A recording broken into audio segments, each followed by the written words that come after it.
Festa linda, maravilhosa, né? Mais um sábado, estamos aqui radiantes na presença do Senhor. Alguém de vocês já viu um pregador pregar com duas Bíblias? Hã? Já? Pois é, eu já viu. É interessante, né? Eu nunca tinha visto, não. Mas por quê? Vamos anunciar as duas aqui. Hoje a gente vamos explanar bem a palavra de Deus. Hoje a gente vai falar de um tema ao qual ninguém quer ouvir. É um tema ao qual todo mundo convive com ele. E é chato. É chato, mas antes de mais nada, vamos lá para Mateus. Vamos ver o que Mateus tem para falar para nós. Mateus capítulo 5. Não é Mateus que vai falar, é o próprio Jesus. Amém, seu amado. Amém? Mateus capítulo 5, versículo 10.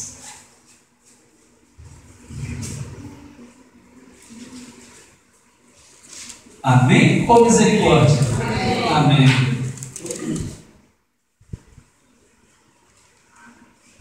Aqui fala das bem-aventuranças, né? E esse versículo, em parte, eu escolhi, assim, através do Espírito Santo, que humanamente falando não sou nada, para trazer uma mensagem especial nesse dia. Mateus capítulo 5, versículo 10 diz assim, na minha tradução: felizes as pessoas que sofrem por fazerem a vontade de Deus, pois o reino do céu é delas. Amém. Felizes, bem-aventurados aqueles que sofrem perseguição. E nesse pensamento de feliz a quem sofre, vamos curvar a nossa fronte do jeito que nós estamos mesmo. Vamos falar mais um pouquinho com Deus, porque muita oração, muito poder. Amém. Obrigado, Jesus. E eu peço, Senhor Deus, poderosamente a presença do Teu Santo Espírito para iluminar a minha mente, ó Pai, para que nada do que eu venha falar humanamente falando, mas sim só através da Tua vontade e do Teu Santo Espírito. Pai, coloca-nos, Senhor Deus, diante dos confrontos, Senhor Deus, da mudança, e nos tira, Senhor Deus, da conformidade de uma das vermices. Dá-nos, Senhor Deus, aquilo que é a Tua palavra quer para nós, a Tua vontade. Não é o que eu quero, não o que a igreja quer, mas o que Tu queres que corrigimos. E em nome de Jesus eu te agradeço. Amém. Amém. Amém. Bem, alguém está com fome? Tem alguém aqui com fome? Eu não vou falar de comida hoje, tá? Hoje pode ficar tranquilo, senão vocês não vão remoer mais. Hoje a mensagem é sofrimento. A mensagem é dor, lamentação. E a princípio de tudo, para a gente falar de sofrimento, tem uma pessoa que ela é maitreia nisso, chamado Pedro. Pedro conviveu com todos os sofrimentos de Jesus. E a princípio nós vamos para lá. Vamos viajar na palavra de Deus. Vamos conversar um pouquinho com Pedro. Pedro vai explicar para nós um pouquinho a parte desse sofrimento. 1 Pedro, capítulo 2, vem deixar para nós uma característica de sofrimento. Todos nós aqui na terra sofremos, temos várias espécies de sofrimento. Não é verdade? Pedro, capítulo 2, versículo 18.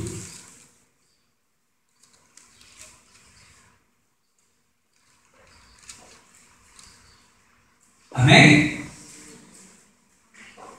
Amém ou misericórdia? Amém. Vou ler a minha tradução mais uma vez, é diferente um pouco, mas dá para entender. Vocês, empregados, sejam obedientes aos seus patrões e os respeitem, não somente os que são bons e compreensivos, mas também aqueles que os tratam mal. Se vocês suportam sofrimento injustos, sabendo que está é a vontade de Deus, eles abençoará vocês por causa disso. Pois se vocês fazem o mal eles são castigados, qual é o merecimento de suportar com paciência o castigo?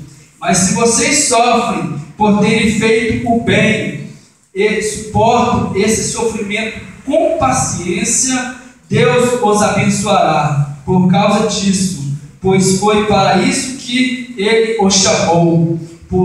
O próprio Cristo sofreu por vocês e deixou o exemplo para que todos nós sigam os seus passos. Amém. Deus, Ele fica feliz com o sofrimento do ser humano? Não? Não? Só ouvindo não? Os outros acham que sim? Deus fica feliz com o sofrimento do ser humano? Não. Porque aqui a palavra de Deus deixa um exemplo para nós, que é o sofrimento de Cristo. Ele já sofreu por você. Ele já sofreu a sua dor. Amém. Então por que nós sofremos? Por quê? Interessante a resposta. Escolhas nossas mesmo. E nessa mensagem de hoje a gente vai saber quais são essas escolhas. Nós vamos saber o que leva a nós sofrer e o que leva a nós a fugir do sofrimento.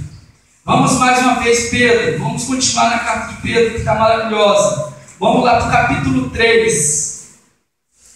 Agora vamos descobrir mais um pouco. Capítulo 3 de Pedro, 1 Pedro, versículo 16.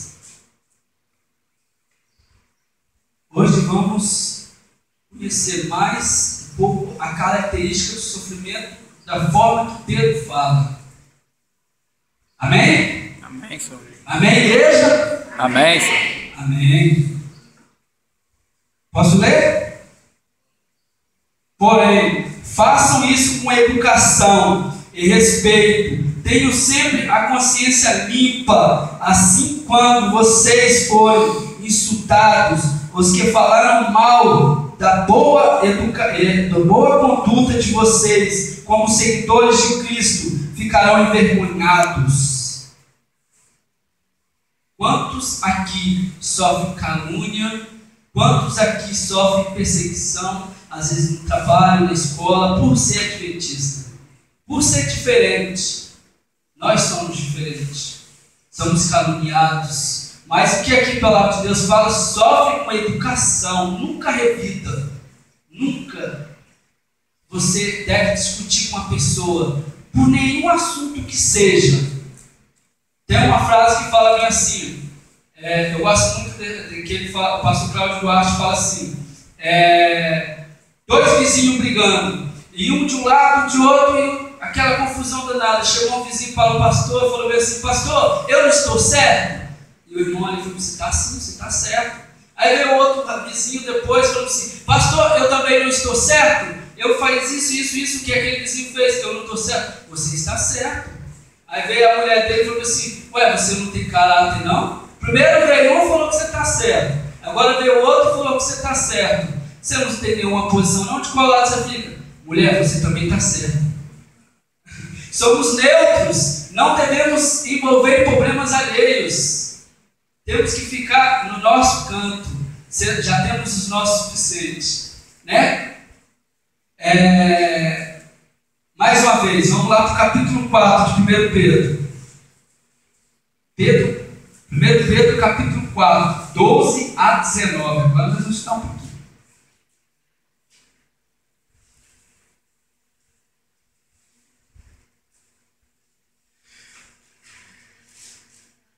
O título já é bem, na minha linguagem de hoje, já fala: tomando parte no sofrimento de Cristo. Não sei como está no seu título, mas está interessante. Amém, irmãos? Pode ler? Diz assim: meus queridos amigos, não fiquem admirados com a dura prova de aflição pela qual vocês estão passando, como se alguma coisa fora de comum estivesse acontecendo a vocês. Pelo contrário, alegre-se por estarem tomando parte nos sofrimentos de Cristo, para que fiquem cheios de alegria quando a glória dele for revelada. Vocês serão felizes se forem insultados por serem seguidores de Cristo, porque isso quer dizer que o glorioso Espírito de Deus veio sobre vocês. Se algum de vocês tiver de sofrer, que seja por não ser assassino, ladrão, criminoso ou por ter cometido algum outro pecado na vida, mas se alguém sofrer por ser cristão, não fique envergonhado, mas agradeça a Deus o fato de ser chamado por seu nome, pois o tempo de começar o julgamento já chegou, e os que pertencem ao povo de Deus serão os primeiros a serem julgados. Se esse julgamento vai começar conosco, qual será o fim daqueles que não creem no Evangelho de Deus? Como dizem as Escrituras Sagradas, se é difícil os bons serem salvos, os que será daqueles pecadores que não querem saber de Deus. Por isso, os que sofrem por causa porque esta é a vontade de Deus, para eles devem, por meio das suas boas ações, entregar completamente aos cuidados do Criador, que sempre os protegerá. Amém. E eu repeti, porque é sempre, não tem fim. Eis que estou convosco até do século. E aqui fala de dois tipos de sofrimento, duas espécies de sofrimento. Não sei se os irmãos notaram.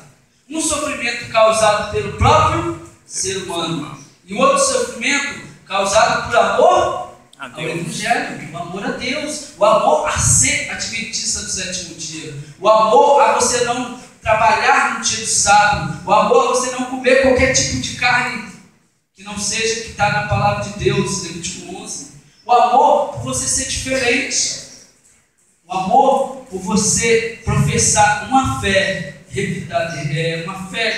uma fé tão forte em sua vida que ela muda a vida das pessoas. Essas são dois tipos de características de sofrimento.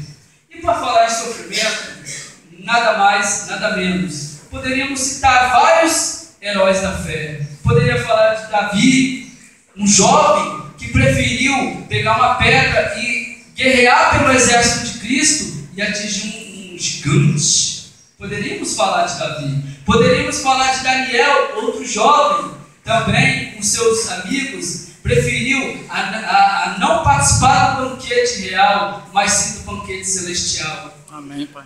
Poderemos falar de qualquer um desses, mas hoje eu não vou falar dentro da Bíblia, mas eu vou citando para vocês um personagem para mim, que ele faz parte da minha vida praticamente, chamado José.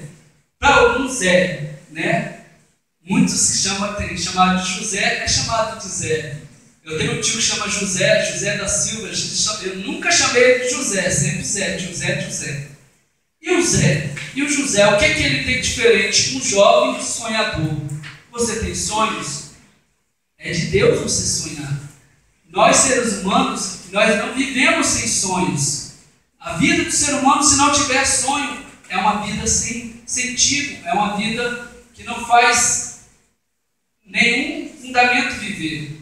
E José tinha os sonhos dele. Lá conta a história, Gênesis capítulo 37, narra a história dali para frente de José. Um jovem sonhador, um jovem que apenas queria sonhar. E o primeiro sonho que ele teve, que ele viu a lua e as estrelas diante dele. Estranho, né? Muito estranho. Mas ele contava esses sonhos para os irmãos deles. Outra coisa, outra característica. Cuidado para quem você conta o seu sonho. Cuidado. Você pode sonhar, é de Deus você sonhar, mas cuidado para quem você sonha, conta os seus sonhos. Porque conta a história que os irmãos dele tiveram inveja, começaram a ter inveja de José, começaram a olhar para ele com outros olhos e não poderiam falar com ele amigavelmente. Cuidado com quem você conta o seu sonho. Que essas pessoas, porque a pior coisa, pessoas que não gostam de sonhar, não gostam de sonhadores. Se você é um sonhador, cuidado para quem você conta o seu sonho. E aqueles irmãos manipularam uma armadilha para José. A Bíblia fala que José era o filho querido de Jacó, era o filho amado de Jacó.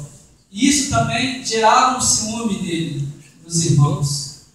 E tanto que os irmãos já não aguentavam mais a presença de José. Um jovem, moleque de 17 anos, passando todas as provações. Vamos conhecer um pouquinho a parte.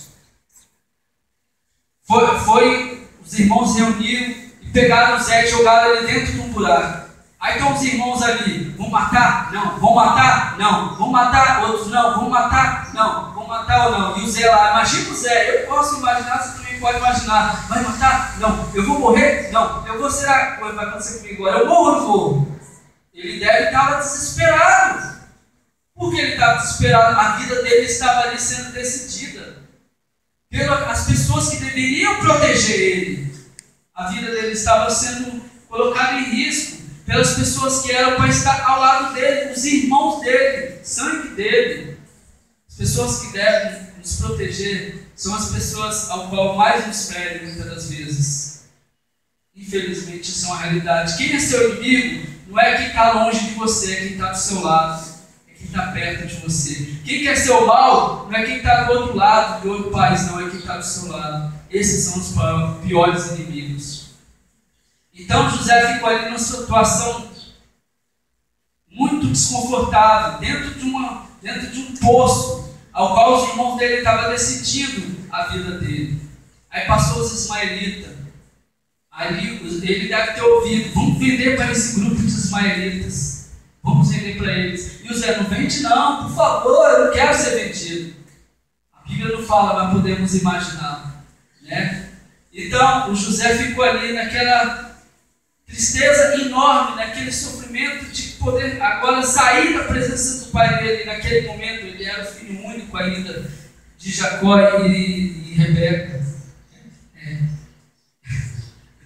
Mas, e ficou naquele impasse. E ele foi vendido. Imagina você, um jovem de 17 anos, sendo vendido para uma pessoa, como escravo, para uma terra ao qual você nunca ouviu falar, ao qual um povo que você não conhece, uma família estranha. E ele deve ter pensado milhões de coisas. E foi levado para o Egito, grande cidade, maior cidade naquele momento, maior mercado. E o José ficou ali. Imagina, algum já viu alguma cena de escravo sendo vendido e alguém passando e olhando? Não, isso aí é muito fraquinho, não quero não. Não, isso aí tá bom, vai ser um bom lavrador. E levaram José, casa de Potifar. Chegou lá José. Mas, irmão, há uma coisa muito interessante na vida de José. Sabe qual é? A Bíblia diz: Deus foi com José todos os dias da vida dele. Amém, pai. Foi por isso que Deus não permitiu José morrer lá no poço pela mão dos irmãos dele. Porque, a princípio, o desígnio dos irmãos dele era matar José. Mas Deus tocou no coração de Judá, que permitiu que ele fosse vendido. Então chegou naquele momento ali que ele foi levado para o Egito. E lá para o Egito ele só foi descendo longe. Imagina um jovem angustiado, saudade dos pais, saudade da terra, saudade da família dele. Ele foi para a casa de Potifar. E lá tudo, olha como é que Deus é grande na vida do homem. Tudo era na vida dele, tudo. O sacerdote foi e colocou na mão dele. Menos uma coisa. Alguém sabe o que é? A mulher. Tudo. Ele tinha acesso. Todo o dinheiro. E lidar com dinheiro não é fácil. Todos os empregados ele tinha. E lidar com seres humanos também não é fácil. É pior ainda. Mas ele tinha uma coisa que ele não podia governar, que era a mulher de Potifar. Mas chegou a determinado momento, aquela mulher quis colocar aquele jovem em prova, assim como nós somos colocados. E eu imagino José ali quietinho ali, cuidando da fazenda do patrão dele, e do nada vem uma mulher. Irmãos, a Bíblia não fala, mas eu acredito que aquela mulher não era feia, aquela mulher deveria ser linda, porque mulher feia não provoca homem nenhum. Aquela mulher, e outra coisa, para estar num status que ela estava, de um sacerdote, nas condições dela, ela só poderia ser muito bonita. Agora eu vou contar um segredo para vocês, um detalhe. Quando essa mulher provocou José, você sabe por causa de que José não caiu na tentação dela? Alguém sabe?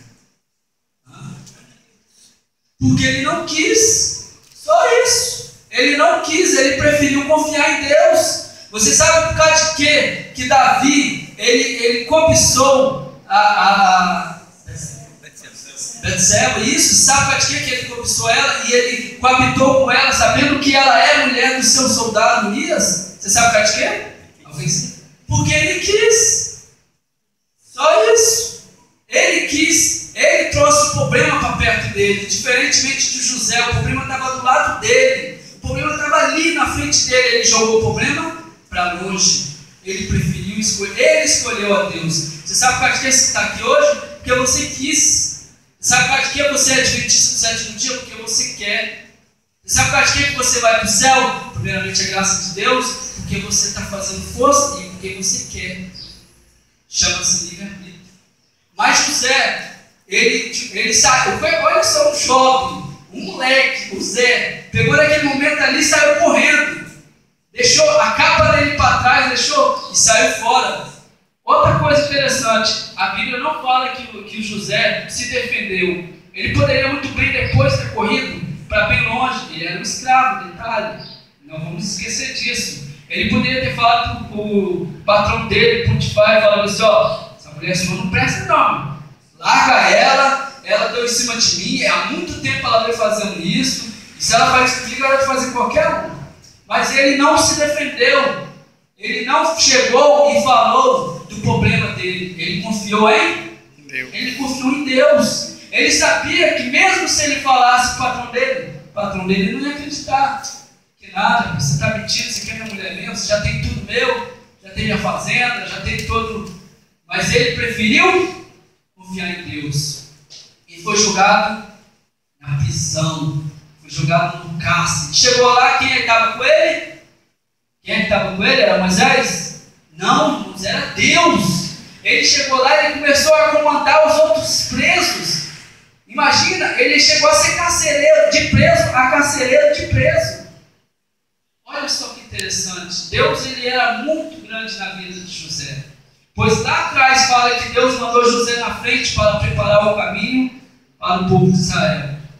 E você pode narrar a história. Chegou em determinado momento, dois tiveram uma espécie de sonho. Olha só, um sonhador agora tendo que interpretar dois sonhos, né? Ele era um sonhador. Chegou o copeiro, teve um sonho. Chegou o padeiro e teve um sonho. E José ali, ouvindo os dois alegando, falando o sonho deles, com certeza eles se comunicavam. E José interpretou pela graça de Deus os sonhos dos dois. Um foi enforcado, o outro foi reconstituído à sua função normal. E antes de ele ser reconstituído, o Zé falou: ei, lembra de mim, tá? Você vai lá para perto do faraó, mas lembre-se de mim, que eu não fiz nada daquilo não, tá? Aquela mulher lá, ela é maluca. Aquela mulher lá não bate bem na cabeça não fiz nada com ela. A gente podemos imaginar assim, um jovem falaria, né? Mas ele só falou assim: lembra de mim quando você estiver perante o rei. E aquele funcionário lembrou? De forma nenhuma. Ele esqueceu do Zé lá dentro da prisão. Ele não lembrou.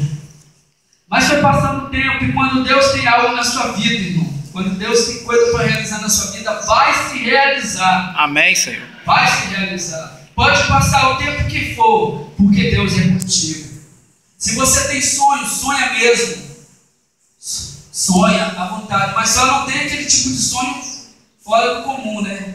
Igual a pessoa chegar para mim assim: rapaz, eu tenho um sonho, irmãos. Eu tenho um sonho em exercer um cargo público na prefeitura. A primeira coisa que eu pergunto para ele: você estuda? Não, então é sonho impossível. Então é sonho impossível. Porque se você não estuda, como é que você vai assim do nada? Não tem como. Sonha com sonhos e faça por onde esse sonho se realizar.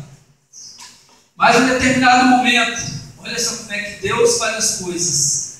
Faraó tem um sonho muito doido, um sonho muito maluco, um sonho muito estranho. Ele sonha com 7 espigas boas, 7 espigas ruins. 7 espigas ruins pegando as 7 espigas boas e devorando elas e acabando com elas. 7 vacas boas e 7 vacas magras, muito feias. A Bíblia fala que é horrorosas.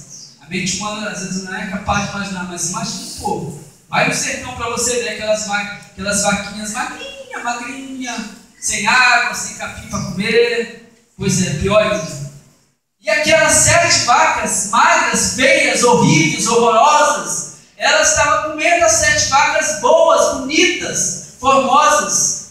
É um sonho louco ou não é? Maluco ou não é? É um sonho sem pé e sem cabeça ou não é? E chegou o faraó falando aquele sonho, querendo interpretação, e ninguém podia interpretar o sonho de faraó. Mas o servo que estava lá com o faraó, lá com José na prisão, ele lembrou, permita-me chegar perante ti, faraó, e falar, eu sei que existe um cara, um maluco lá que foi acusado de uma coisa terrível. Ele interpretou meu sonho, do culpeiro e do padeiro. Manda chamar ele imediatamente. Imagine aqueles soldados, tudo do faraó, tudo bonitão, chegando lá na cárcere, lá, batendo na cela do Zé. Zé, prepara aí que a gente vai te levar para o faraó. Zé falou, o que eu fiz? Eu não fiz nada de errado. Eu tô quietinho aqui no meu canto, não fiz nada de errado, eu sou inocente, mais uma vez. Na cadeia todo mundo inocente, infelizmente. Mas ele foi, e o faraó mandou barbear ele, botar uma roupa bonita, pentear o cabelo dele, deixar ele bonito, porque ninguém se apresenta diante de um rei feio. Então eu não vou poder, mas ninguém se apresenta diante de um rei feio. Tem que estar bem bonito, tem que estar bem apresentado. E José chegou lá, eu imagino José de cabeça baixa, mão para trás, igual um preso mesmo, todo de laranja, aí lá, diante do faraó. Nem levantava os olhos. Faraó, é você mesmo que interpreta o sonho? É você mesmo que interpretou o sonho lá do copeiro do padeiro? Aí o Zé deve ter levantado os olhos e falou assim, sou eu sim. Com todo medo, porque ele estava ali, mas ele não estava sozinho. Os soldados estavam tudo lá dele com armas, muitas armas, virados para ele, se ele falar alguma coisa errada, tadinho do Zé. Mas Deus estava com ele. Deus era maior com ele. E o faraó contou o sonho para o Zé. Contou, sonhei assim, sonhei com vaca, sonhei com espiga, sonhei por 7 anos. Aí José pensou, cara, que eu vou pedir a Deus. Vou pedir a Deus a interpretação. Porque em muitos lugares por aí você conta um sonho. Eu sonhei com isso, é aquilo. Pura mentira. Ezequiel capítulo 26 fala que você tem que contar o seu sonho como um sonho. Mas nada mais do que aquilo. Quem somos nós para interpretar aquilo que Deus conhece o futuro? Então Zé, como tenente homem de Deus, jovem, ele foi até Deus e pediu interpretação. E Deus deu interpretação para ele. E ele foi diante de Faraó. Faraó, tem uma interpretação para você.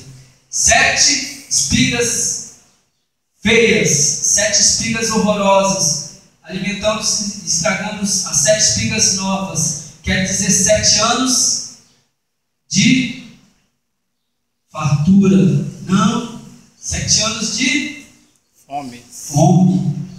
7 anos de fome. E 7 anos de vacas feias, horrorosas, devorando as 7 vacas bonitas, lindas.